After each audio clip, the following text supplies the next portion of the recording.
नमस्कार, मैं सतेंद्र कुमार और आज बात करेंगे हम वक्फ संशोधन विधेयक 2025 और मुसलमान वक्फ निरसन विधेयक 2024 लोकसभा में कल पेश किया गया, जिस पर 8 घंटे चर्चा चली। 5 घंटे सत्ता पक्ष के सांसदों ने चर्चा की, जबकि 3 घंटे विपक्ष के सांसदों ने चर्चा की। उसके बाद वोटिंग हुआ, जिसमें 288 वोट बिल के पक्ष में पड़े और 232 वोट बिल के खिलाफ में पड़े। इसके बाद आज राज्यसभा में बिल पेश किया जाएगा। राज्यसभा में भी कुल 8 घंटे चर्चा होंगे, जिसमें 5 घंटे सत्ता पक्ष के सांसद करेंगे और 3 घंटे विपक्ष के सांसदों को दिया जाएगा।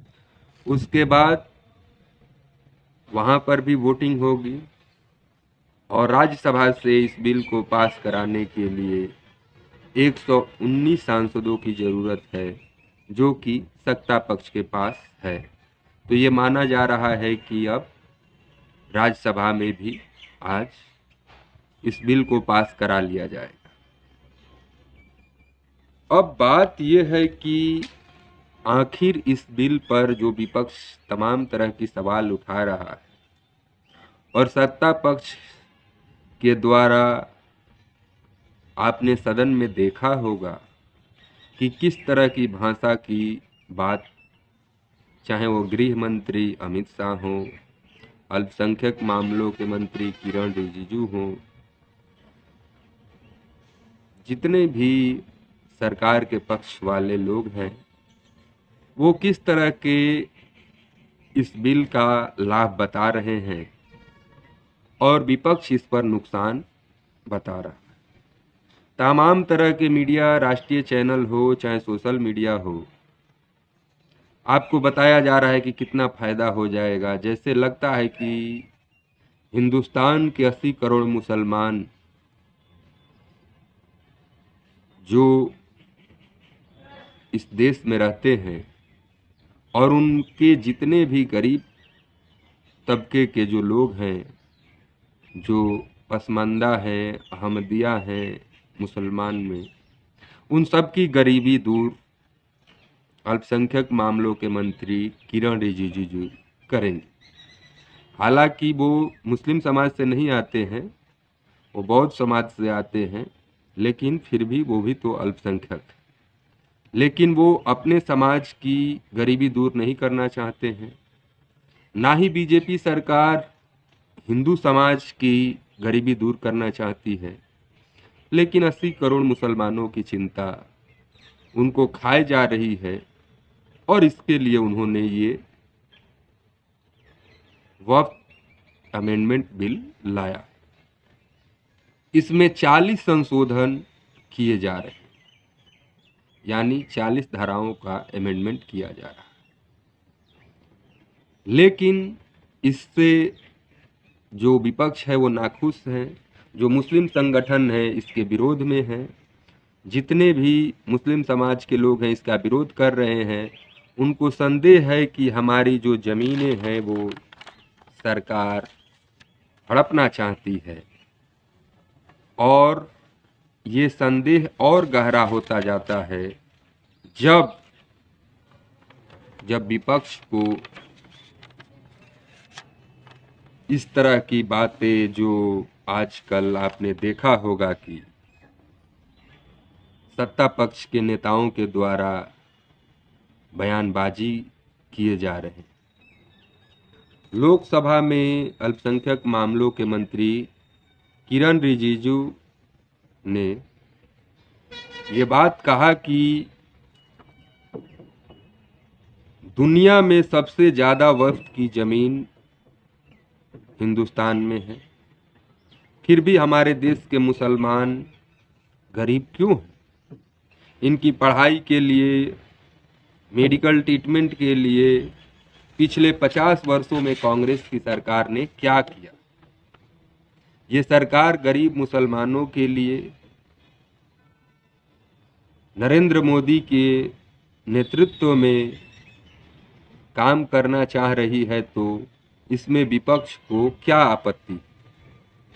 क्या यही बात अल्पसंख्यक मामलों के मंत्री किरण रिजिजू जी मंदिरों के बारे में बोल सकते हैं कि मंदिरों के पास लाखों एकड़ जमीन है जिससे गरीब हिंदुओं की गरीबी दूर करने उनकी सरकार जा रही है और हिंदुओं की गरीबी दूर करने के लिए भी मंदिर मस्जिदों की जमीन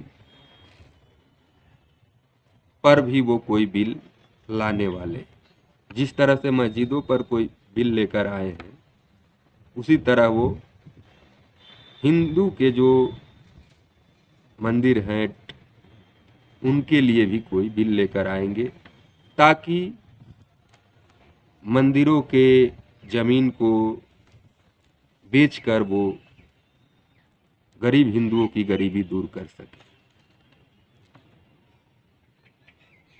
अब समस्या ये है कि जो मुसलमान तबका है उसको आपत्ति इस बात से है कि तमाम तरह की उसके साथ सरकार के लोग व्यवहार कर रहे हैं गलत, फिर भी सरकार खामोश है और सरकार उनकी भले के लिए कानून ला रही है। सड़क पर नमाज पढ़ने के नाम पर हर दिन उनको अपमानित किया जाता है। मुसलमानों की पासपोर्ट और डीएल रद्द करने की बात कोई अफसर कर रहा है।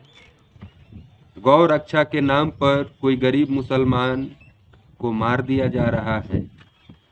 मुसलमान का नाम किसी मामले में आने भर से उसका घर बुलडोजर से गिरा दिया जा रहा है। सुप्रीम कोर्ट के रोकने के बाद भी घर को गिराया जा रहा है।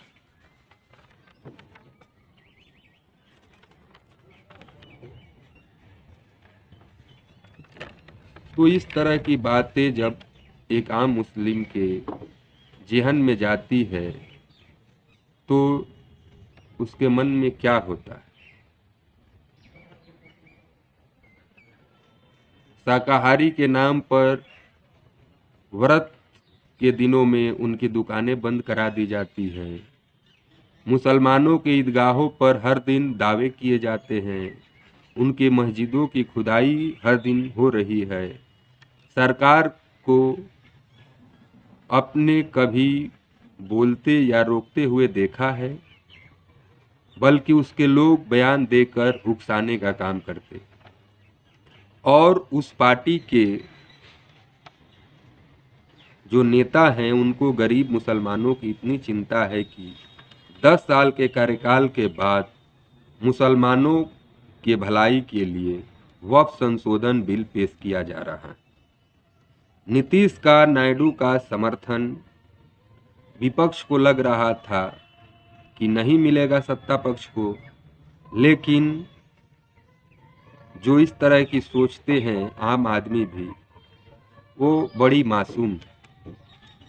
अब बात करते हैं कि नीतीश कुमार ने समर्थन दिया, चिराग पासवान ने क्यों समर्थन दिया, चंद्रबाबू नायडू ने क्यों समर्थन दिया।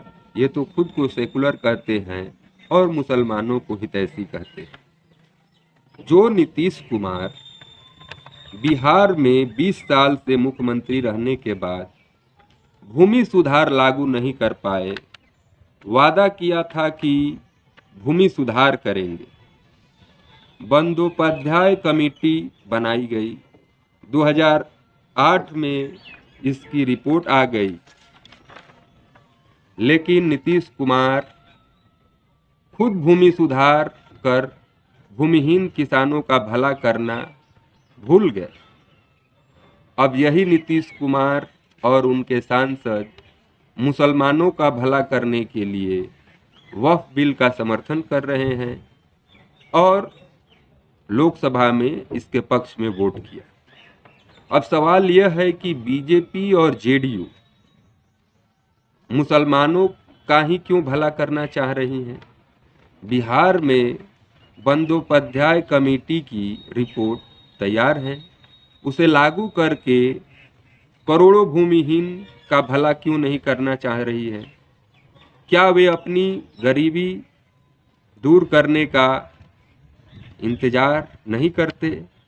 अगर बिहार में भूमि सुधार हो गया तो नीतीश कुमार के आसपास दिखने वाले तमाम स्वर्ण सांसद, विधायक, नेता उनके खिलाफ हो जाएंगे। 2009 के चुनाव में नीतीश कुमार को बाकायदा बयान देना पड़ा कि आपकी जमीन सुरक्षित है, चाहे आपकी जमीन, यहां आपकी जमीन किसकी है? आपकी जमीन का मतलब स्वर्णों की जमीन।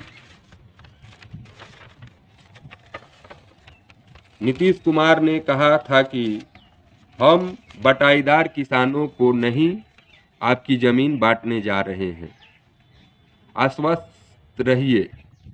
वही नीतीश कुमार मुसलमानों की भलाई के लिए वक्फ बिल का समर्थन कर रहे हैं। तो इससे लोगों के बीच क्या मैसेज जा रहा है कि जो भूमिहीन किसानों के लिए बंदोपाध्याय कमेटी को लागू नहीं कर पाए 20 साल मुख्यमंत्री होने के बावजूद, वो मुसलमानों को गरीबी दूर करने के लिए वक्फ बिल का समर्थन कर रहे हैं। ये कितना जायज है, आप खुद सोचिए। 2013 में भी कांग्रेस सरकार ने वक्फ कानून